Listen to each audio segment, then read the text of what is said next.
बिस्मिल्लाहिर्रहमानिर्रहीम। अस्सलामुअलैकुम सामीन कराम, यजीद मलून तरीक़े इस्लाम का वो बदतरीन शख्स है जिसके हाथ अहले बैत रसूल के खून से रंगे हैं। इसकी स्याह शख्सियत और कारनामे इसे फ़िरौन, नमरूद और क़ारून की साख में खड़ा कर देते हैं, जिसका अंजाम आखिरत में भयानक तरीन और बाइसे इबरत होगा। इसने मदीना में फसाद बर्पा किया, काबा को नजर आतिश किया और सैकड़ों सहाबा को अपनी बैगत तोड़ने की वजह से शहीद किया। लेकिन इसका स्याह तरीन कारनामा इमाम आली मुकाम हज़रत हुसैन इब्न अली अलैहिस्सलाम को शहीद करना है। यजीद मलून का पूरा नाम यजीद बिन माविया था, जिसकी वलादत 25 हिजरी यानी सन 645 ईस्वी में हज़रत उस्मान गनी रज़ी अल्लाह तआला अन्हा के दौरे खिलाफत में हुई। जब सन 60 हिजरी में हज़रत माविया इब्ने अबू सुफियान ने अमीरुल मोमिनीन हज़रत अली रज़ी अल्लाह तआला अन्हा से बगावत करके शाम में बनु उमैया हुकूमत की बुनियाद रखी, तो इस वक़्त यजीद नौजवान था। लिहाजा हज़रत माविया यजीद मलून को अपने बाद हाकिम बनाने की कोशिश में लग गए। और फिर सलाह हसन के बाद जब पूरी हुकूमत माविया इब्ने अबू सुफियान के हाथों आई, तो उन्होंने शाम, इराक, मिस्र और हरम में अपने हमायतियों के ज़रिए खुतबों में यजीद का नाम लेने का हुक्म दिया। नीस तलवारों के जोर और दिनारों की थैलियों के जरिए गवर्नरों और सिपह सलारों को भी यजीद का हामी बना दिया। इमाम हसन अलैहिस्सलाम के साथ की जाने वाली शराइत को तोड़ दिया गया। सन 60 हिजरी में नबी सल्लल्लाहु अलैहि वसल्लम की पेशनगोई के मुताबिक यजीद तख्ते नशीन होता है और तारीख़े इस्लाम का एक स्याह बाब खुल जाता है। कुछ सहाबे रसूल यजीद की बैयत से सरी तौर पर इनकार कर देते हैं, जिनमें इस वक्त के सबसे अफजल शख्स और नवासाए रसूल हज़रत हुसैन इब्न अली भी शामिल थे।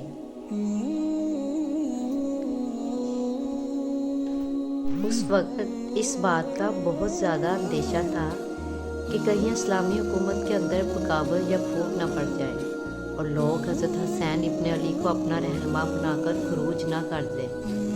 इस जुर्म में इमाम हुसैन और अहले बैत रसूल को सन 61 हिजरी में मैदान करबला में यजीद के हुक्म से शहीद कर दिया जाता है और उनके सर को बतौर इबरत शाम के बाज़ारों में नेज़ों पर बुलंद किया जाता है और लोगों को दिखाया जाता है कि बगावत का क्या अंजाम होता है। यजीद की ज़ाती ज़िंदगी को मौरखीन ने फहाशी, बुराई, खबासत और सरकशी से भरा हुआ लिखा है।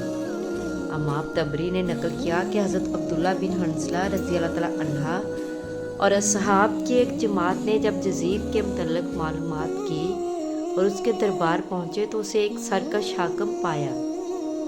लिहाजा हज़रत अब्दुल्ला बिन हंज़ला कहते हैं कि खुदा की कसम हम यजीद के दरबार से इस हाल में बाहर निकले कि हमें आसमान से पत्थर बरसने का खौफ था। वो एक बेदीन, शराबखोर, मौसीकार का चाहने वाला, कुत्तों बंदरों से खेलने वाला और जना करने वाला शख्स था। अल्लामा मसूदी लिखते हैं कि यजीद की ज़िंदगी फ़िरौन की मिसल थी।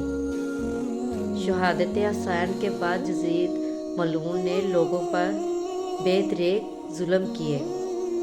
जब मदीना वालों ने इसकी बैयत तोड़ी तो इसने शामी लश्कर को मदीना भेज दिया।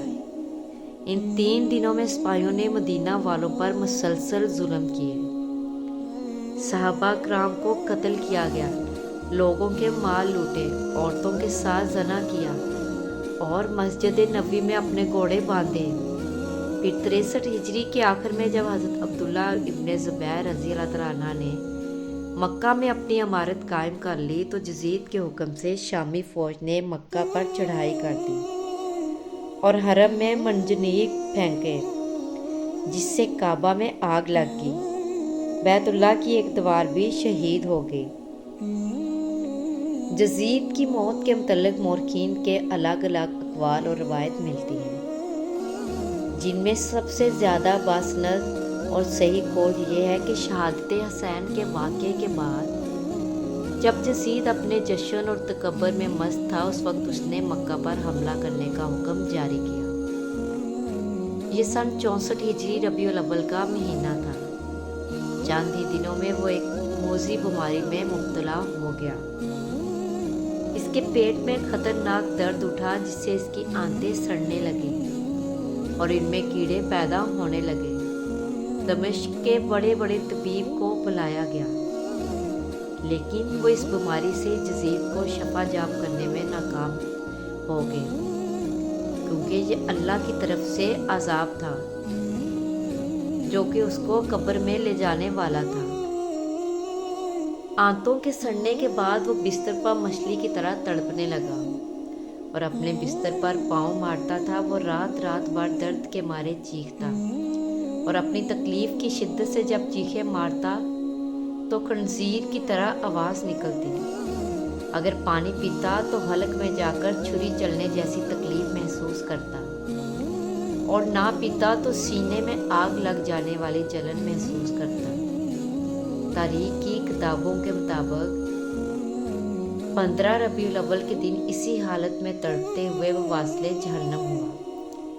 جب اس کے درباری اس کے قریب گئے تو یزید کی لاش سے بھیانک بدبو آنے لگی، جس سے لوگ دور بھاگنے لگے۔